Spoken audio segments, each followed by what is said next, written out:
সত্য করে বল, তুই আজকে কিভাবে ভিক্ষা করে নিয়ে এসেছিস? প্রতিদিন ভগবান আমার হাতে সেবা পেয়ে যায়। আগে ভগবান আমার হাতে সেবা করলো না। তুই সত্য করে বল, কিভাবে ভিক্ষা করেছিস? আমার ছেলে মানুষ তো, বললেন গুরুদেব বর্ষা হচ্ছে তো, আজকের আমি অযাচিত ভাবে ভিক্ষে করে নিয়ে এসেছি। গুরুদেবের পায়ে ছিল খড়ম, ওই খড়ম পায়ে ছোট্ট ছেলেটির পৃষ্ঠে এমন জোরে একটা লাথি দিয়েছে মা, ঝড় ঝড় করে রুধির বাইর হচ্ছে। তাই গৌর হচ্ছে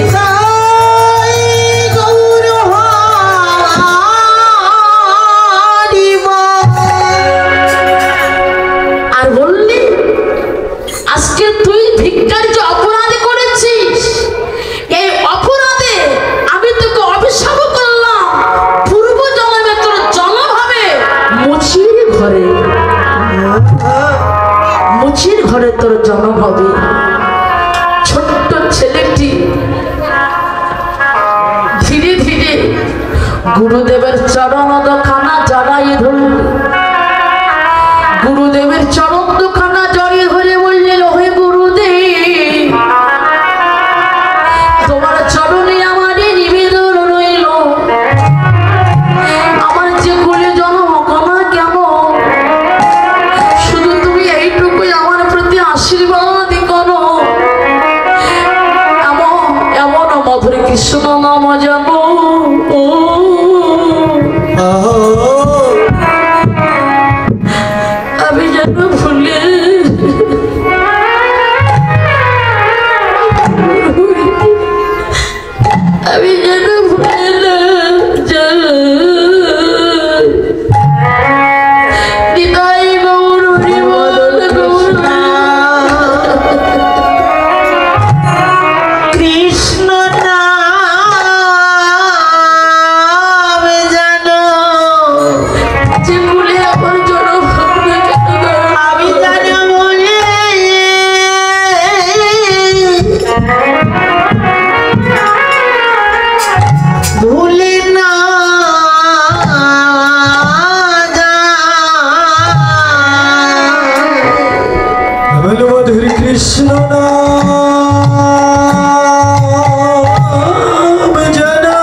কি বলুন তো মা?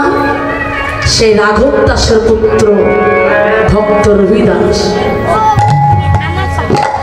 এই সেই ভক্ত রবিদাস। তা রবিদাসের যখন জন্ম হলো, আমার 12 দিন হয়ে গেল, মায়ের বুকের স্তন দুগ্ধ পান করলো। 12 দিন ধরে কাঁদছে। যদি কোনো শিশু মাতৃগর্ভে থেকে ভূমিষ্ঠ হওয়ার সঙ্গে সঙ্গে যদি 2-3 দিন ধরে কাঁদে, তবে আমরা কিন্তু কবিরাজ বাড়ি ডাক্তার বাড়িতে ছোটাছুটি করি না? কিন্তু রবিদাসের যখন জন্ম হলো মা, 12 দিন হয়ে গেল, স্তন দুগ্ধ পান করলো না, 12 দিন ধরে কাঁদছে। গ্রামবাসী সকলে বলছে, দিদি তো ছেলেটা তো 12 দিন হয়ে গেল, কান্নায় তো থামছে না, চল চল চল আমরা ওই রামানন্দ আশ্রমে নিয়ে যাই। কেন? রামানন্দ গুরুদেব উনি তো যোগী পুরুষ, আর উনি বলতে পারবেন তো ছেলেটার কি হয়েছে, চল আমরা ওখানে নিয়ে যাই। তখন মা সেই রামানন্দ আশ্রমে নিয়ে গুরুদেবের কাছে দিয়ে বলছে, দেখুন না গুরুদেব, আমার ছেলেটা 12 দিন হয়ে গেল, কান্নাই থামছে না। দেখুন না গুরুদেব, আমার ছেলেটার কি হয়েছে। আমার যখন ছোট্ট ছেলেটিকে রামানন্দ গুরুদেবের কথা শোনা মাত্রই তো অমনি 12 দিনের শিশু হেসে উঠলেন। সকলে বলছে, দিদি দেখছিস, ওই রামানন্দ গুরুদেবের কথা শুনে তোর ছেলেটা কেমন হেসে উঠলেন, চল। গুরুদেবের কাছে দিলেন।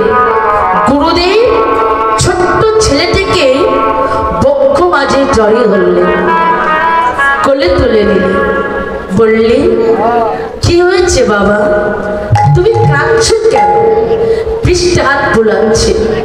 হাত বোলাতে বোলাতে গুরুদেব যে খড়ম পায়ে যে লাঠিটা দিয়েছিল মা, ওই খড়মের দাগটা আমার গুরুদেবের হাতে ঠেকলো। চমকে উঠলে। গুরুদেবের ছেলেটির গায়ে ছিল একটি জামা, জামাটা উঁচু করে দেখলে সেই খড়মের দাগ। সঙ্গে সঙ্গে গুরুদেব ছোট্ট ছেলেটিকে বক্ষ মাঝে জড়িয়ে ধরে বললেন, প্রেমানন্দ, তুই জন্ম নিয়েছিস, তাহলে আর জন্ম নিয়েও তুই আমার কথা বললি না বাবা, তুই তোর গুরুদেবের কথা বললি না। তখন ছোট্ট ছেলেটি অলক্ষেতে কেঁদে উঠে বললেন, ওগো গুরুদেব, তোমার চরণে আমারই এই নিবেদন রইল।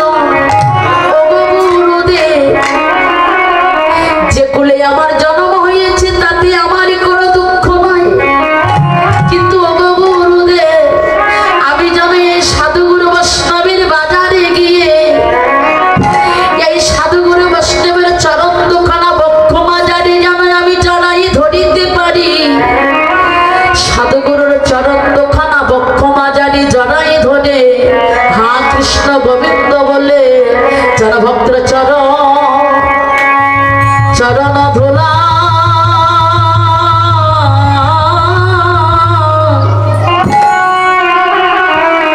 আমি যেন আমার অঙ্গে মাখিতে পারি ভক্তের চরণ।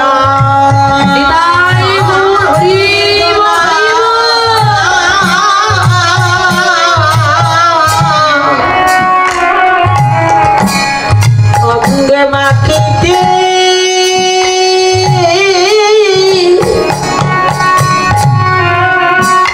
মাখিতে পারি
গুরুদেবে তোমার চরণে তোমার রাতুল চরণে আমার এই নিবেদন রইল জানা কৃষ্ণ বলে ভক্ত চরণ ধুলা ভক্ত চরণ ধুলা জানা অঙ্গে আমি যেন অঙ্গে মাখিতে পারি গুরুদেবে তোমার চরণে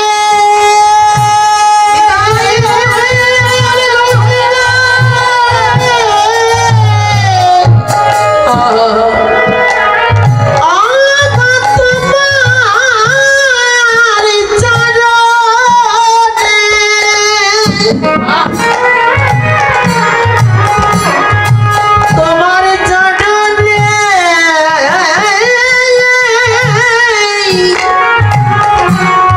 এই নিবেদন রইল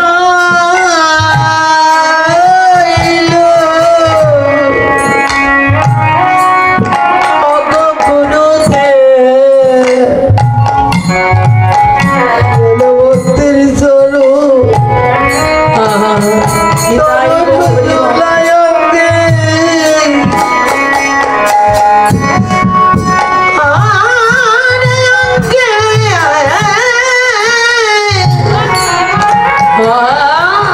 মাখিতে পারি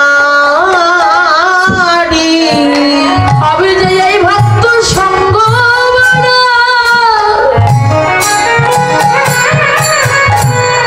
এই ভক্ত সঙ্গ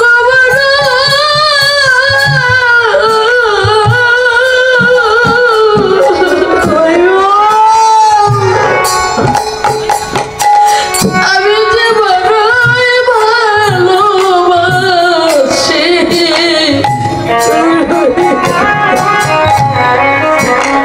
ওগো গুরুদেব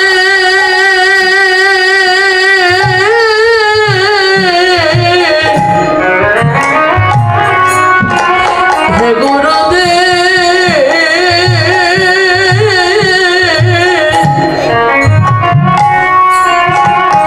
যেন ভক্ত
সূচি হয়ে মুচি হয় যদি কৃষ্ণ ত্যাজি। উচ্চ বংশে জন্মগ্রহণ করলে সেখানে যদি তার ভিতরে যদি কৃষ্ণ প্রেম ভক্তি না থাকে, যে উচ্চ বংশে জন্মগ্রহণ করেও তার কোনো লাভ হয় না। মা হরিবল। তা আমাদের যার ভিতরে বৈষ্ণবকে, যার বদনে সদা সর্বক্ষণ কৃষ্ণ নাম, কৃষ্ণ কথা, ভক্তের সঙ্গ করে, কৃষ্ণ কথা ভালোবাসে, সেই তো বৈষ্ণব। সাধু সঙ্গ করলে তো কখনো বিফলে যায় না। মা সৎসঙ্গে স্বর্গে বাস, আর অসৎ সঙ্গে নরকে বাস। সতের সঙ্গ করলে সতের বরণ হয়, আর অসতের বাতাস লাগলে আমাদের সকলেই হারিয়ে যায়। নিতাই গৌর হরি বল। তা সুরধরি কাঁদছে মা, সেই গৌর হরির চরম দুখানা পাবে বলি। আর কত জন্ম সাধনা করে 84 লক্ষ জনে ভ্রমণ করে সাদের মানব করে জন্ম পেয়ে কোনোদিন মা কৃষ্ণ বলে কাঁদলাম না, কোনোদিন ভক্তের সঙ্গ করলাম না, প্রভুর ভজন সাধন আমার হলো না।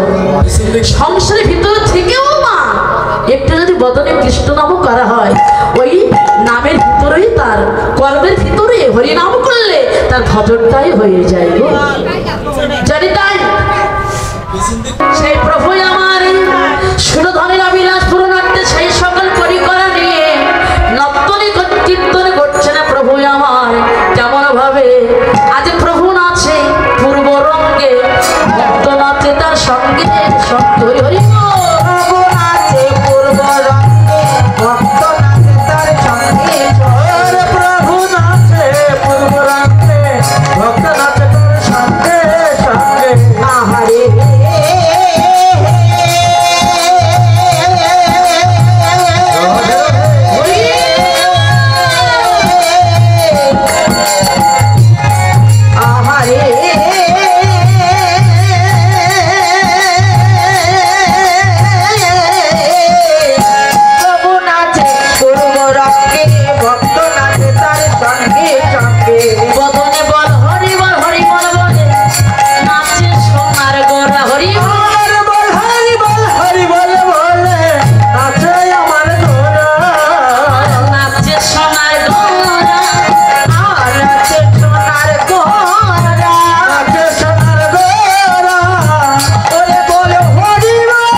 দাদা তুমি কোথায়? হরি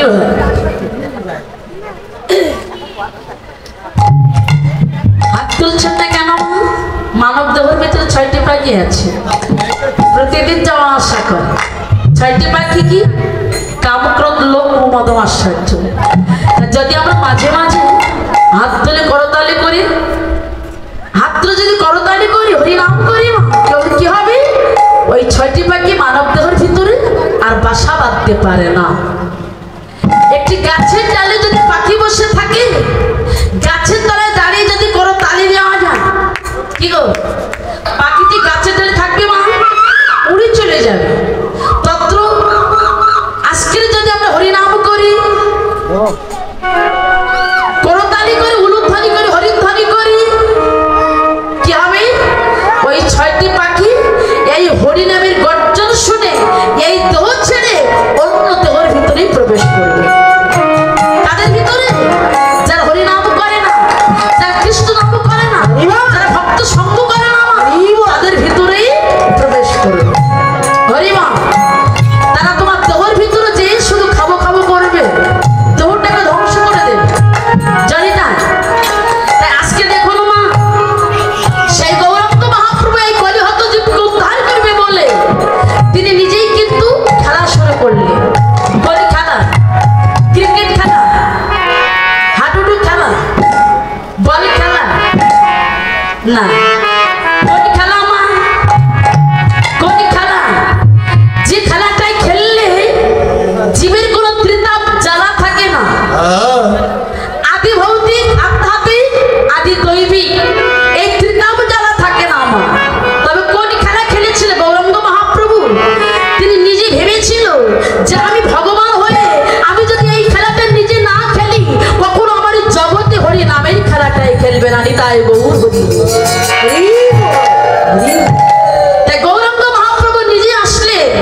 রে গা রে গা মা পা রে গা মা পা মা পা ধা নি পা মা গা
কৃষ্ণ দুইজন দুই পক্ষে দাঁড়াতেন আর খেলোয়াড়গণ সমভাবে বর্তনে করে লইতেন আর খেলার পয়েন্ট ছিল যে দল জয় হইত পরাজয় দল জয় দলকে স্কন্দে করে বংশবাটে নিকটে রেখে আসতেন।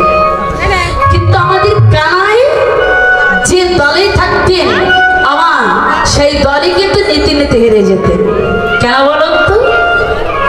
আজকের ভক্ত ভগবানের লীলা আস্বাদন করবে, তাই তিনি যে দলে থাকতেন সেই দলে নীতি নীতি হেরে যেতেন।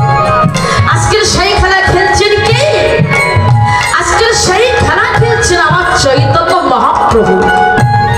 অনুমানে কিছু নয়, বর্তমানে কিন্তু আমাদের এই সেই খেলার মাঠ।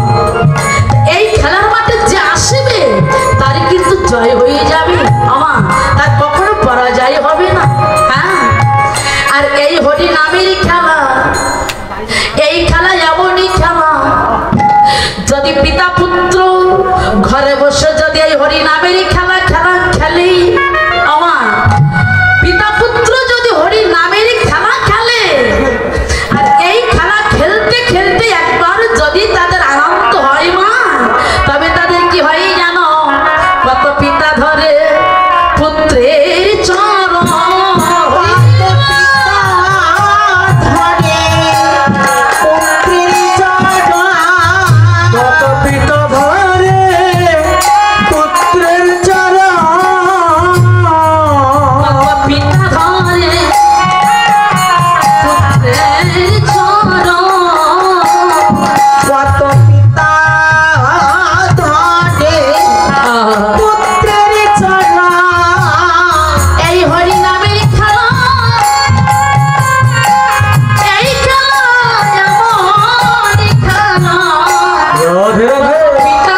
চলো।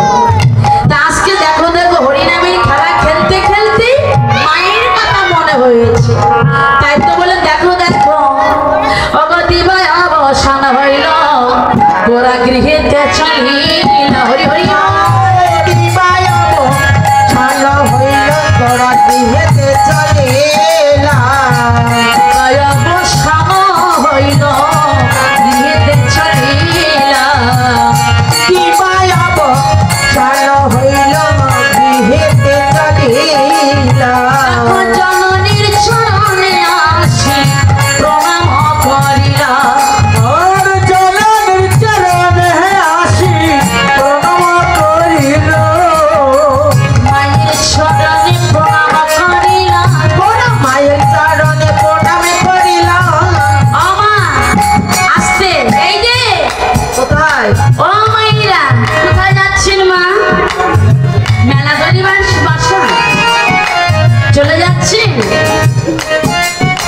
ঠিক আছে।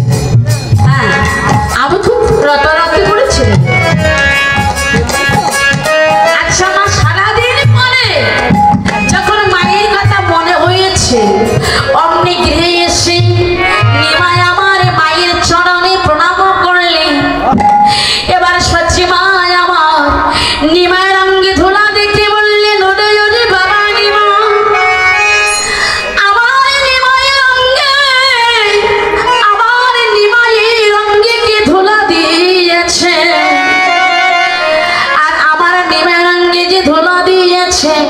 তার কি কোনো মায়া দয়া নাই রে?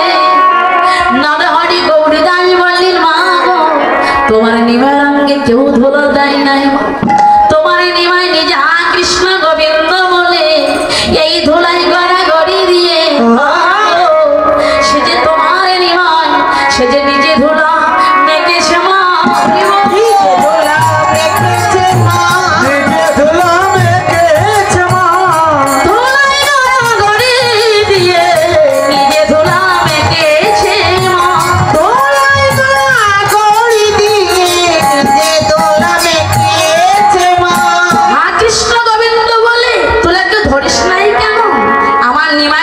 ধুলা মাখছিল অমা, তোমার নিমাইকে যে ধরিতে যায় সেও তো পড়ে যায়।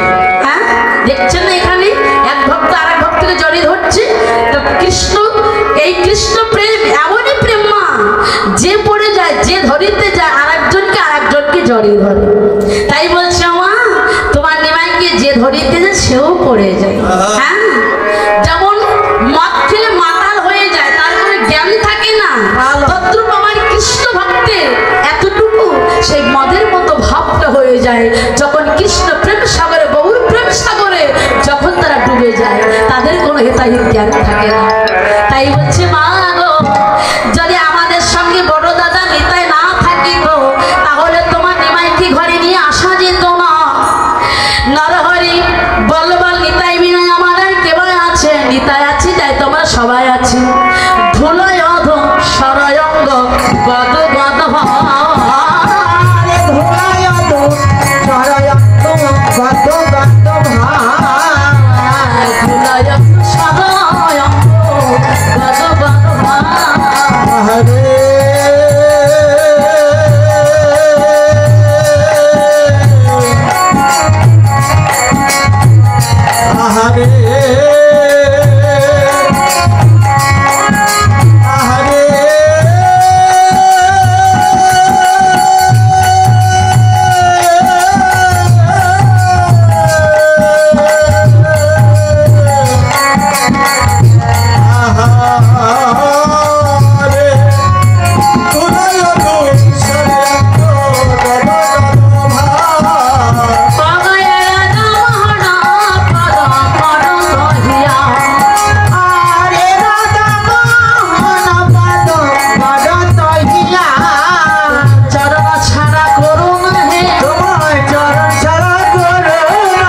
এতক্ষণ আমরা গৌরলীলা আস্বাদন করলাম।